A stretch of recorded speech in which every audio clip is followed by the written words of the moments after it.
Eh bien bonjour, docteur Nekun, Jean Nekun, sexologue. Vous m'écrivez, je vous réponds, en direct à la télé. Première lettre, j'aborde tout de suite le sujet. Ah, je m'occupe de sexualité. Pour la sexe-actualité, faut voir ça avec Monica. Je m'occupe des autres, c'est mieux. Je m'occupe de la sexualité des autres, parce que la mienne, je préfère les fêtes dans l'année, hein. Ça arrive plus souvent. Donc, première lettre, je disais.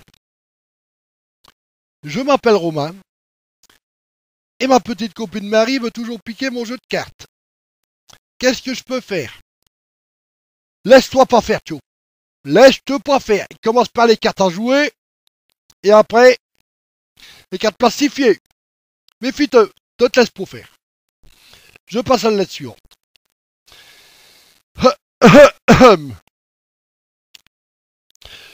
Alors, monsieur le sexologue, ça comme moi. J'ai ma femme qui veut toujours faire l'amour 3, 4, 5 fois par jour, mais j'arrive pas à suivre. Qu'est-ce que je peux faire? Ah voilà moi. Ah voilà moi, connard. Tu vas voir, je vais m'en occuper, mais d'autres femmes. On va changer de la mienne. La mienne, c'est j'en parle, j'y pense, et puis j'oublie. Ah bah ta femme. Allez, moi aussi, là. Alors, autre lettre. Ah, elle est pas mal celle-là. Monsieur le sexologue, j'ai été aimé. J'ai 95 ans, je suis très riche, cardiaque, un pied dans la tombe. Mon mari a 25 ans, croyez-vous qu'il m'a épousé par amour? Mais oui. Je suis même prêt à croire qu'il te trouve belle. Ah, y en a, je vous jure. C'est pas moi qui trouverai une femme vieille, riche, même très riche, avec un pied dans la tombe. Et pourquoi pas les deux? C'est pas que ce que garde ma femme qu'on peut s'acheter une Jaguar, hein. Tout du haut. Et Rémi, elle a compris, reste méticuleusement inactive. Je passe à la lettre suivante. Chaque jour de paye, ma femme me trouve beau, intelligent, et le soir, elle me fait l'amour. Pensez-vous qu'il y a un rapport direct avec mon salaire? Je gagne 4 000 € par mois.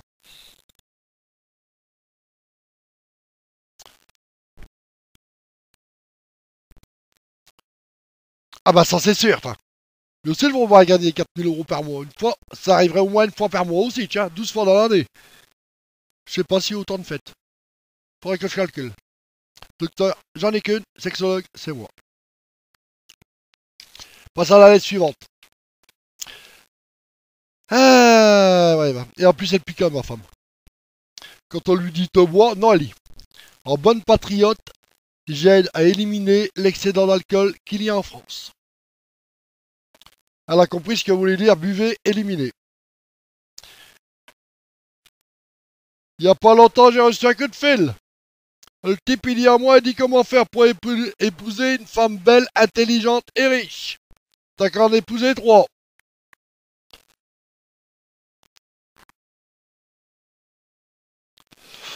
Je passe à la lettre suivante. Alors, monsieur le sexologue, chez Tolémie, avec ce que je viens d'apprendre, je me trouve dans une situation peu banale, je me permets par la présente de vous l'expliquer. Eh ben, si c'est pas banal, j'ai l'impression que ça commence à se marrer. Il y a 220 ans, j'ai eu une maîtresse qui m'a donné une fille illégitime. Eh ben, chiant, hein. Quand on fait pas attention, il y a un polichinelle dans le caisson.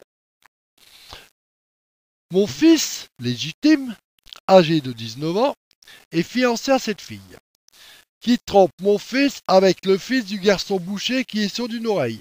Oh bah ça, si c'est un garçon boucher, forcément. Qui est un cousin très éloigné de ma femme. Ma femme est la demi-sœur de mon ex-maîtresse, car le père de ma femme a couché avec la mère de mon ex-maîtresse. Oh là, ça se complique. Donc, mon beau-père est le père illégitime de mon ex-maîtresse. De ce fait, il est le grand-père de ma fille illégitime. Donc, mon fils couche avec la petite fille de son grand-père. C'est quoi ça pour une famille? famille tuyau de poil, tous en boîte. Ah, c'est comme les Lego, hein, ça monte là au-dessus de l'autre. Le fils du garçon boucher, celui qui est sur d'une oreille, et qui est un cousin très éloigné de ma femme, s'est rapproché de mon épouse en couchant avec. Peut-on dire qu'il est donc un cousin moins éloigné que c'est un cousin rapproché? Ah, c'est même un cousin très rapproché, hein.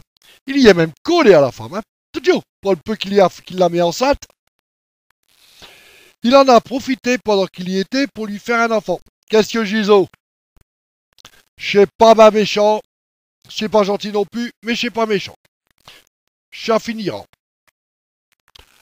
D'autant que le père du garçon boucher, qui est toujours sur une oreille, a couché avec la mère de ma femme, ma belle-mère, à qui il a fait un enfant, ma femme. Oh là, c'est dur ça. Donc, ma femme est la demi-sœur du garçon boucher qui n'entend pas mieux. Ah, j'allais oublier. J'allais oublier le type.